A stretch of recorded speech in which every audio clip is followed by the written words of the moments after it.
आप देख रहे हैं हमारा एशिया में आपका इस्तकबाल है। अभी हम लोग दिल्ली गेट पर है। यहाँ पर एक मोर्चा आया हुआ है क्रांति चौक से लेकर डिविजनल कमिश्नर ऑफिस पर।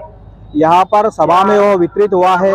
चंपा चौक से लेकर जो है जालना रोड तक के जो 100 फीट का रोड होने जा रहा है, इसमें 900 से करीब लोगों के घर जो है बाधित होने वाले हैं। तो यहाँ पर उस के खिलाफ उनके घर ना तोड़े जाए, यह रास्ता रुंदीकरण ना किए जाए, या अगर रुंदीकरण अगर करते हैं तो हमको मुआवजा दिया जाए। इस मांग को लेकर यहाँ पर एक एल्गार मोर्चा बहुत बड़ा यहाँ पर आया हुआ है। तो यहाँ पर आए हुए हैं इस मोर्चे में, और यहाँ पर प्रमुख नेता जो है भाषण कर रहे हैं। एल्गार मोर्चे में जो है बड़ी तादाद में यहाँ लोग शामिल हुए हैं, और इस मोर्चे में पुलिस का भी कड़ा बंदोबस्त आप देख सकते हैं। यह एल्गार इनकी ये मांग है नागरिकों की, यह रास्ता जो है अलग से किया जाए, या यहाँ के लोगों को पहले मुआवजा दिया जाए। यहाँ के लोगों को महानगर पालिका प्रशासन ने जो है नोटिस दिए है, इससे और ज्यादा यह लोग जो है आक्रामक हुए हैं। महाराष्ट्र और मुंबई और कई शहरों से कुछ नेतागण इस मोर्चे में शामिल हुए हैं। आप देख रहे हैं हमारा एशिया, मैं हूं पत्रकार आरिफ देशमुख। अरे पालक मंत्री मुर्दाबाद। जय भीम। त्यांचे घराचा विचार न करता, एका भावाचा विचार न करता यांनी जे आपलं ऐन पावसाळ्याच्या दिवसामध्ये आपल्याला बेघर केलं, आणि या शासनाची मुजोरी जी जे श्रीकांतच्या माध्यमातून आपल्याला दिसत आहे, तर हा जी श्रीकांतच नसून या शहरातले सर्व आमदार असतील, खासदार असतील, कुरेशी यांनी आपल्याला पाठिंबा दिला होता। त्यांना विनंती करतो की आपण 2 शब्दांमध्ये या ठिकाणी आपलं मार्गदर्शन करा। जय भीम। अधिस्तरी साथियों, आज का ये जनाक्रोश मोर्चा उस डिक्टेटर वो पराक्रमी श्रीकांत के सामने ये मजमा इस बात की गवाही दे रहा है कि आने वाले वक्त में तेरी दादागिरी चलने वाली नहीं है। जिस किस्म की दादागिरी तो कर रहा है पूरे शहर में, अवाम इस दादागिरी को आगे बर्दाश्त नहीं करेगी। कल पुलिस कमिश्नर साहब के साथ जो मीटिंग हुई, उसमें उन्होंने भी कहा कि पहले तोड़ने से पहले आप सारी चीज का मुआयना कर लीजिए, कि आपको जो घर रोड में आ रहा है अगर तोड़ना है, उसको निकालना है, तो उसके लिए उसका मुआवजा देना पड़ेगा, उसके पैसे देना पड़ेंगे। और श्रीकांत के खजाने में पैसे नहीं है, वो तोड़ के चले जाएगा। अब उसको 3 साल से ज्यादा हो गया है, वो तोड़ के चले जाएगा, हम कारपोरेशन में भीख मांगते फिरेंगे। लिहाजा मेरे साथियों, ये संघर्ष बड़ा संघर्ष है। किसी एक घर के करीब भी अगर बुलडोजर आया, उस मोहल्ले के तमाम लोगों की, उस बस्ती के तमाम लोगों की जिम्मेदारी है कि वो घर के सामने खड़े हो जाए। अभी पुलिस कमिश्नर साहब ने भी आश्वासन दिया कि आपके पूरे मामला तय करो, पूरे पेपर्स तय करो, अवार्ड पास करो, उसके बाद में घर निकालो। ये पुलिस कमिश्नर साहब को भी गुमराह कर रहा है ये कमिश्नर म्युनिसिपैलिटी का, और उनको भी धोखे में रख के, उनको सामने रख के घर तोड़ रहा है। तो लिहाजा हमारी ये जो संघर्ष समिति बनी है, इसका संघर्ष चालू रहना चाहिए। हम श्रीकांत को वार्न करते हैं कि अभी हरसूल के मामला में देख लो, 1 साल पहले हरसूल में जगह उन्होंने खाली कराई, और 6 महीने के बाद फिर आ गए कि हमको फिर निकालना है। वहां के लोगों ने बोले हम हाथ नहीं लगाने देंगे, 250 लोग हम यहाँ पर आत्महत्या कर देंगे हमारे घर को अगर धक्का लगा तो। और चाहे श्रीकांत सुन ले, इस शहर के एक भी शख्स की अगर इस तेरी मुहिम के अंदर मौत होती है, तो पूरा शहर इस बात की गवाही देगा कि 302 का मुजरिम है तू, तेरे पे 302 का गुनाह दाखिल करेंगे ये संघर्ष समिति वाले। अगर एक जान भी इसके अंदर जाएगी। तो इसलिए पहले अगर तुमको तोड़ना है तो हमारे घरों का बंदोबस्त करके देना पड़ेगा, हमारे पैसे देना पड़ेंगे, जो जो चीज इसमें आती है ये देना पड़ेगा, उसके बाद ये हाथ दिखाना। अभी तक जितनी तेरी दादागिरी चल गई, आने वाले तेरी दादागिरी हम नहीं करेंगे।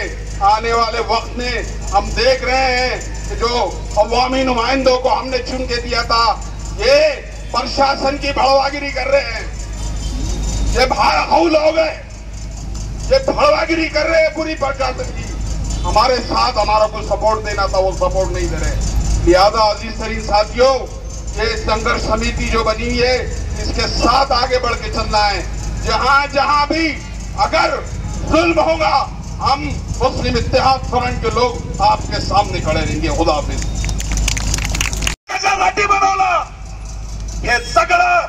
बाबासाहेबांनी लोकांसाठी बनवलं, गोरगरिबांसाठी बनवलं, कोर्टासाठी लोक नाही बनवले।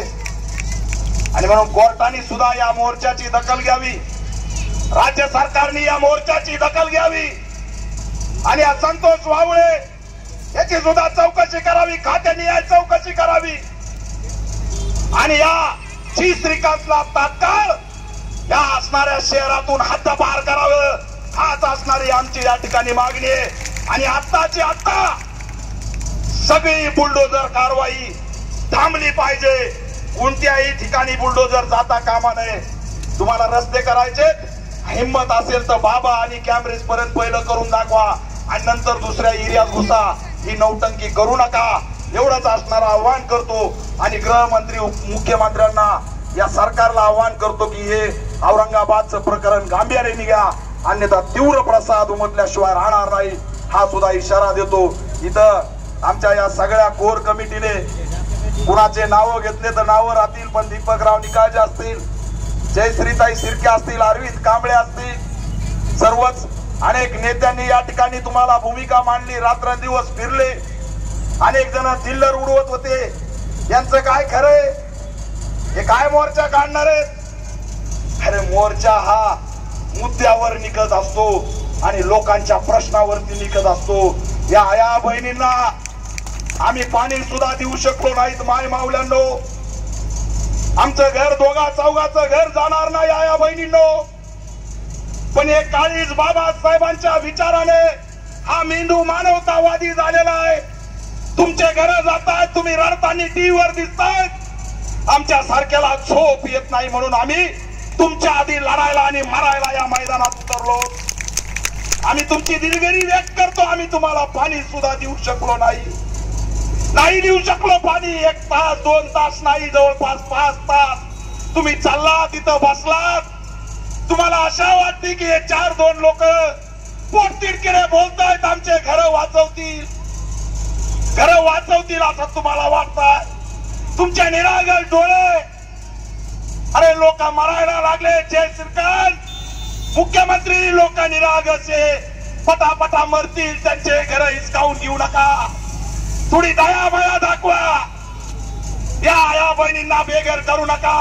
या लेकरांचं शिक्षण कुठे, ते कुठं जाऊन शिकतील, हे थांबवा।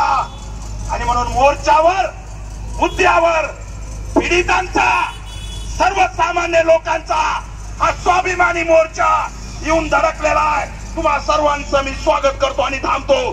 जय भीम। आयुक्त 15 ऑगस्टचा अल्टिमेटम देतो। 15 ऑगस्टला भारत स्वतंत्र झाला होता ना, आमचं स्वातंत्र्य तुम्ही हिरावून घेणार आहात का? 15 ऑगस्टचा अल्टिमेटम देताना लाज का नाही वाटली याला? एकीकडे तिरंगा फडकवला जाणार आहे आणि दुसरीकडे आमच्या घरावरती बुलडोजर चालवणार आहे, आम्हाला गुलाम करणार आहे। तुमचा वाली कुणी नाही, आज तुमचे घर गेले, तुम्ही रडायला लागलात तर अश्रू पुसायला सुद्धा कुणी येत नाही। भयान परिस्थिती झालेली आहे आणि आमचा मुख्यमंत्री सुद्धा बोलत नाही। किती बिकट आहे। मुख्यमंत्री बोलतोय का? मी तुम्हाला विचारतोय, जोरात सांगा, बोलतोय का? त्यांना दिसत नाही का हा मोर्चा? तुमचं रडणं दिसत नाही का? पण नाही बोलत त्यांना दलितांवर, आदिवासींवर. अरे याच्या मोर्चामध्ये हिंदू आलेले. हिंदू किती हिंदूच्या घरा जाणार आहेत? हात वर करा. हे बघा, आपल्याला वाटतं निळा झेंडा म्हणजे हा मोर्चा फक्त. अरे हिंदूंचे घर चाललेत. हिंदूंना बेघर केलंय. आणि आम्ही हिंदू राष्ट्र निर्माण करणार आहे. आमचा पक्ष हिंदुत्वाचा आहे. आणि तुम्ही हिंदूचे घर पाडताय, हिंदूंना बेघर करताय, मुस्लिमांना बेघर करताय, दलितांना बेघर करताय. मुख्यमंत्री बोलत नाही. मुख्यमंत्री कशावर बोलतो? कशावर? देव काय नाव आहे तुझं? हा, हे अमल पवार पारधी समाजाचा. त्याने बघा कसं हेरलं. मुख्यमंत्री कशावर बोलतो म्हणतो माहितीये का? कबूतर खाण्यावर. बघितलं का टीव्हीत तुम्ही? म्हणजे कबूतर खाण्यावर बोलतो. अरे माधुरी, ते हत्ती गेला, आम्हाला दुःख झालं. त्या आंदोलनात आम्ही उतरलो. माधुरी हत्तीसाठी करोडो लोकांचा मोर्चा निघला हो. पण दीन दलित, इथल्या गरीब शोषितांसाठी मोर्चा निघत नाही. तो मोर्चा काढायला लागला तर त्याला चिरडून टाकलं जातं. पण याद राखा, जी श्रीकांत, ही भूमी प्यांतरची भूमी आहे. या ठिकाणाहून खंत व्यक्त करतो, दुर्दैव मानतो. या जर प्यांतर नेते गंगाधर गाडे असते, त्याच्या गाडीत दम नव्हता बुलडोजर पुढे आणण्याचा. पण प्यांतर मिळालेला नाही. प्यांतर म्हणत नसतो. तात्काळ जरी कारवाई थांबवली नाही तर पुन्हा एकदा 1972 सारखा प्यांतर रस्त्यावरती उतरल्याशिवाय राहणार नाही, हा इशारा सुद्धा देतोय. मुख्यमंत्री दखल घ्या.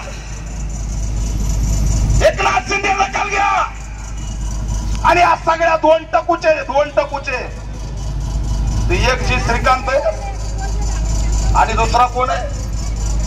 नाव सांगा मला, म्हणजे मला कळलं. हा,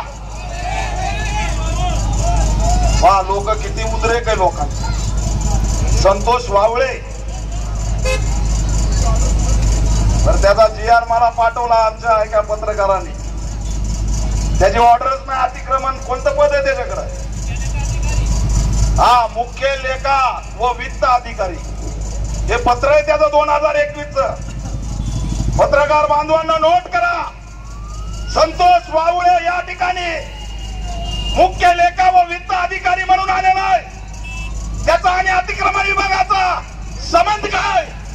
आणि म्हणून आम्ही मागणी करतोय की या भांडवलदाराकडून करोडो रुपयाची उलाढाल झालेली आहे. या दोन्ही अधिकाऱ्यावरती ईडी मार्फत चौकशी झाली पाहिजे, ही सुद्धा आमची या ठिकाणी मागणी. मित्रांनो, जाता जाता एवढंच आव्हान करतो की हा लढा संपलेला नाही. अनेक जण फिरलेत, अनेकांनी धमक्या दिल्यात. लय मोर्चा मोठा झालाय. अनेकांनी त्या लोकांना धमकी दिली की तू जर मोर्चात गेला तर तुझं घर आम्ही पाडूच, तुला घर देतो म्हणून आश्वासन दिलंय. ते कुणाला काही देणार नाहीत, लक्षात ठेवा. यांच्याकडे पत्र सुद्धा नाही आपल्याला काही देण्याचं. आणि म्हणून एक सुटीने हा जो बंड पुकारलाय, हा जो लढा उभा केलाय, हा लढा आता थांबवायचा नाही. तात्काळ या कोर्टाने आता सांगते ते आम्हाला, आता लगेच सांगन बरं का मीडियातील पत्रकार बांधवांनी, उद्या विचारू द्या. नाही, कोर्टाचे आदेश आहे. आम्ही तरी लय नियम कमी केलाय, नाही तर आम्हाला तर सगळं पाडायचा आदेश आहे. आयला सगळंच पाड बाबा आम्ही. जर आता काय बोलावं. खर आमचं मुख्यमंत्री पृथ्वीराज चव्हाण असताना त्यांनी GR काढलाय की झोपडपट्ट्या आम्ही कायम केल्या. मग पुन्हा काय आलं? पृथ्वीराज चव्हाणचा GR, त्याचं काय? कधी येणार तुम्ही झोपडपट्ट्या पाडणार? कोर्टाचा आदेश आहे. अरे कोर्ट कशासाठी बनवला बाबासाहेब? निदर्शने हे अधिकार आहे आणि या लोकशाहीच्या अधिकाराला शासनानं प्रशासनानं सामोरे जाऊन त्यांचे प्रश्न सोडवायला पाहिजे. सर्वप्रथम मूलनिवासी नगरवर घाला घातल्यात आला. आणि 26 मार्च पासून आम्ही सर्व मूळ निवासी नगरवासी सुभेदार रामजी आंबेडकर नगरचे वडारवाडीचे लोक संविधानिक हक्क अधिकार मागण्यासाठी माननीय जिल्हाधिकारी कार्यालयासमोर संसार टाकलेला आहे. 25 तारखेला त्यांनी आमची मूळ मागणी होती ती मान्य केली. काय म्हणतात आम्ही तुम्हाला तात्पुरता. आणि पुऱ्या मीडियावरती ती खबर एकदम जोरामध्ये फेकली. मला एक सांगायचं, जो खासदार औरंगाबाद शहराचा विकास करत होता त्या विकासाला जर कोणी थांबायचं काम केलं असं तर हे भारतीय जनता पार्टी आणि शिंदे गटाने या ठिकाणी थांबायचं काम केलेलं आहे. म्हणून तुम्हाला सांगायचं का या ठिकाणी औरंगाबाद शहराचा जर तुम्हाला आम्हाला जर खरं विकास करायचा असेल तर जलील साहेबांनी संसदेमध्ये एक मुद्दा मांडला होता. तुमच्या लक्षात नसेल, तुम्ही जरा ध्यानात ठेवा. त्यांच्या युट्यूब वरती जा तुम्ही आणि तो मुद्दा ऐकून घ्या. त्याने सांगितलं होतं कॅम्ब्रेज चौक पासून तो वाळूज पंढरपूर पर्यंत एक ब्रिज बनला पाहिजे. त्या ठिकाणी डॉक्टर भागवत कराड यांनी सगळ्यात पहिला त्याचा विरोध केला आणि विरोध करून सांगितलं की हा ब्रिज हा जलील साहेबांच्या नावानुसार हा ब्रिज तयार होईल. म्हणून त्या ठिकाणी त्यानं श्रेय घेण्यासाठी तो ब्रिज कॅन्सल केला. नाही तर तो ब्रिज जर बनला असता तर आमचे घर त्या ठिकाणी गेले नसते. आमची त्या ठिकाणी संजय नगर ठिकाणी एक हॉस्पिटलची कमान होती. त्या ठिकाणी डॉक्टर बाबासाहेब आंबेडकर नाव हे संजय नगरला दिलेलं होतं आणि ज्या कमानीला 16 वर्षाचा संघर्ष लागला नामांतराच्या लढ्यामध्ये ती टाईपची कमान त्या ठिकाणी संजय नगर मध्ये बनली आणि ज्या गोष्टीला डॉक्टर बाबासाहेब आंबेडकर विद्यापीठाला 16 वर्षे नाव घेण्यासाठी लागले ती कमान एका मिनिटामध्ये त्याने तोडून टाकली. त्या ठिकाणी एक माझा बांधव त्या ठिकाणी पळून गेला आणि त्या कमानीच्या ठिकाणी थांबायचं काम केलं. त्या ठिकाणी पोलीस प्रशासनाने त्याला 3ऱ्या उपापर्यंत बघाडलं. अरे बाबांना तुमची दादागिरी पुढपर्यंत सहन करायची, आतापर्यंत आम्ही सहन केली, इथून पुढे आम्ही ती दादागिरी सहन करून घेणार नाही. म्हणून तुम्हाला मी सांगत असतो, आपल्याला संविधानात मुंबई असं तिथले रस्ते जाम करणार नाही तोपर्यंत यांना समजणार नाही. म्हणून मी वंचित बहुजन आघाडीच्या वतीने आपल्या सर्वांना आम्ही अहोरात्र तुमच्या सोबत आहोत. तुम्ही आम्हाला कधी आवाज द्या, आम्ही तुमच्या पाठीशी खंबीरपणे उभा आहोत. बाळासाहेबांनी सांगितलं की गोरगरिबांच्या पाठीशी आम्ही खंबीरपणे उभा आहोत आणि मी बाळासाहेबांच्याही कानावर हा विषय टाकलेला आहे. बाळासाहेब महाराष्ट्र लेवलला हा आंदोलन करण्याच्या तयारीत आम्ही आहोत. सगळ्या पक्षाला घेऊन सर्व समाजातील घटकातील सर्व संघटनाला घेऊन हा मोठं आंदोलन उभं करण्यात वंचित बहुजन आघाडी नक्कीच पुढाकार घेईल. आणि एवढं बोलून मी माझे 2 शब्द संपवतो. त्या सहयोगांनी मेहनत घेतली सगळ्यांनी, त्या सगळ्यांचा खूप खूप आभार व्यक्त करतो. जय भीम. वंचित बहुजन आघाडीचे युवा जिल्हाध्यक्ष आमचे बंधू सतीश भाऊ गायकवाड शामिल हुए हैं. क्या मांग है आपकी? हमारी मांग ये है कि जो रोड वादित में जो मस्जिद मंदिर कब्रस्तान जो बौद्ध समाज के जो अम्बेडकर जो पुतले इसको ना हटाया जाए, इसके जो अतिरिक्त जो पर्यायी जगह इनको दिया जाए और जो बाजू से रास्ता निकाल कर जो पर्यायी मार्ग दे इनको. तो कहाँ से मोर्चा निकला था? क्रांति चौक से निकला. ये कहाँ पर आए अभी आप? दिल्ली गेट पे. ठीक, क्या नाम आपका? राम सोहेल का. करण्याचं काम ही जातीवादी महानगरपालिका करतीये. त्याला रामा इंटरनॅशनल हॉटेल दिसत नाही का? त्याला बिग बाजार दिसत नाही का? त्याला बाबा पेट्रोल पंप दिसत नाही का? जिथे इथं निळा झेंडे आहेत ते उद्ध्वस्त करण्याचं काम ही व्यवस्था करतीये. त्याला माहित आहे जिथे तिथं निळा झेंडा तिथे क्रांती जन्माला येते आणि त्याला क्रांती संपून टाकायची. मित्रांनो लक्षात घ्या, हा प्रयत्न फक्त झोपडपट्टी उद्ध्वस्त करण्याचा नाही आहे. हा प्रश्न फक्त तुम्हाला घरापासून वंचित करण्याचा नाही आहे, तर तुम्हाला तुमच्या मूलभूत अधिकारापासून हिरवण्याचं काम चालू आहे.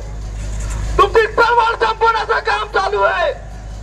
आणि हे करत असताना आंबेडकरवादी पॅंथर सेनेच्या माध्यमातून मी इशारा देतो की जय श्रीकांत, आज जरी आम्ही लोकशाही पद्धतीने उभा आहोत, तर कैलास नगर, दादा कॉलनी, भवानी नगर मध्ये जर बुलडोजर घेऊन येण्याचा प्रयत्न केला तर तुझ्या बुलडोजर समोर सगळ्यात पहिले आडवा येणार हा पॅंथर किरण तुपे असेल, इशारा देतो. बोलण्यासारखं भरपूर आहेत आणि भरपूर माझे नेते इथे स्टेजवर आहेत, त्यामुळे माझं बोलणं मी थांबवतो. जय भीम, जय भारत. जय भीम और जय मीम. आज मुझे यहाँ पर ये बताते हुए बड़ा अफसोस और बहुत दुख हो रहा है कि जिस शहर में मैं पला बड़ा और बड़ा हुआ हूँ, आज मेरे आंखों के सामने वो शहर टूट रहा है, फूट रहा है। ये बहुत दुख की बात है, क्योंकि इसके अंदर जितने घर लिया है, अपनी जिंदगी की कमाई लगा करके उसने अपना घर को बनाया, अपना संसार को संवारा है, आज वो जितना जिम्मेदार है, क्या महानगर पालिका के अधिकारी उतने जिम्मेदार नहीं है? जब वो घर बना रहा था तो आपके अधिकारी कर्मचारी, आपका दस्ता क्या घर में सो रहा था या कहीं बाहर गया हुआ था? अगर से आप उसी टाइम उसको रोकते थे या टोकते थे तो आज उसका लाखों का नुकसान नहीं होता था। आज जितना वो घर बनाने वाला जिम्मेदार है, उतना ही ये प्रशासक और ये महानगर पालिका के अधिकारी भी जिम्मेदार है। और एक बात मैं बधाई दूंगा पुलिस प्रशासन को और परवीन पवार साहब को, जो पुलिस कमिश्नर है इस शहर के।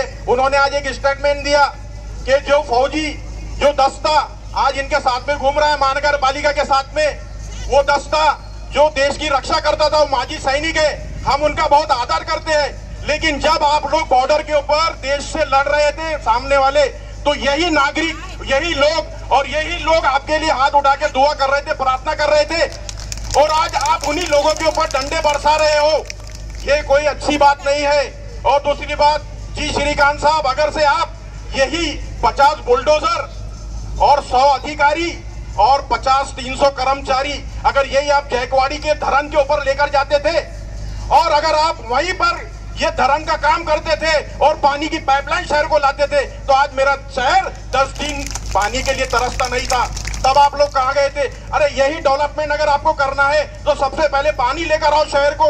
आज हमारा शहर जो जयकवाड़ी है, आज जो हमारा समंदर है, आज पूरा महाराष्ट्र हमें बोलता है कि आप जिस शहर में रहते हो वहां तो समंदर है, लेकिन हमको नीचे मुंडी करके कहना पड़ता है कि हमें 10 दिनार पानी मिलता है, हम क्या करेंगे? तो मैं आप लोगों से एक बात कहूंगा, ये जो चेहरे आप स्टेज के ऊपर देख रहे हैं, जिन्होंने आपके मुस्लिम, आपके जुल्म के लिए, जो अन्याय अत्याचार के लिए आवाज उठाई है, ये चेहरों को कभी भूलना नहीं। इन्होंने रात दिन मेहनत करके, आपने देखा होगा, मैंने देखा होगा कि रात दिन शहर में घूम रहे थे, और इस आंदोलन को सक्सेसफुल करने के लिए जो चेहरे हैं, ये चेहरों के लिए मैं एक बात कहूंगा कि कद बड़ा नहीं होता, पद बड़ा नहीं होता, मुसीबत में जो साथ खड़ा होता है वही सबसे बड़ा होता है। मैं इतना कह के, और आगे जितने भी ये लोग, ये नेता और ये जन आंदोलन की तैयारी करेंगे, जो भी जन आंदोलन करेंगे, उसके लिए गब्बर एक्शन कमेटी इनके साथ में पेश खांधे से खांधा लगा के खड़े रहेंगी। मैं इतनी बात कह के अपने 2 अलफाज खत्म करता हूं। जय हिंद, जय भारत, अल्लाह। सर्व उपस्थितांना धर्मवीर छत्रपती संभाजीराजे शौर्य प्रतिष्ठानच्या वतीने क्रांतिकारी, स्वाभिमानी, अभिमानाचा जय भीम। अरे जय भीम आवाज कसा आला पाहिजे? तुमच्या आमच्या तळागाळाच्या बेबीच्या देठापासून आवाज आला पाहिजे। जय